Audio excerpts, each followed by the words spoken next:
சமீபத்தில் தலைவர் சென்னை ஏர்போர்ட்டுக்கு வரும்போது ஒரு சம்பவம் ஒன்று நடந்திருக்கு.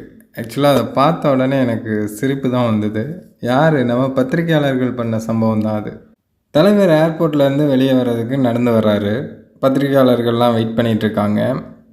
என்னமோ கோயில் வாசலில் உட்காந்து யாசகம் கேட்குறவங்க மாதிரி, சார் சார் சார் சார் ரெண்டே ரெண்டு வார்த்தை sir, sir sir sir sir ரெண்டே ரெண்டு வார்த்தை சார் அப்படின்னு தலைவரை பார்த்து கேட்டுட்ருக்காங்க.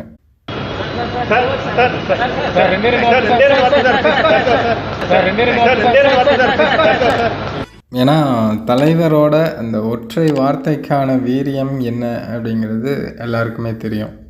ஸோ அவங்க அவங்க சேனலுக்கு டிஆர்பி ஏற்றணும் அல்லது வியூஸ் அதிகமாக கிடைக்கணும் அப்படின்னா கண்டிப்பாக தலைவரை பற்றி தான் பேசி ஆகணும்.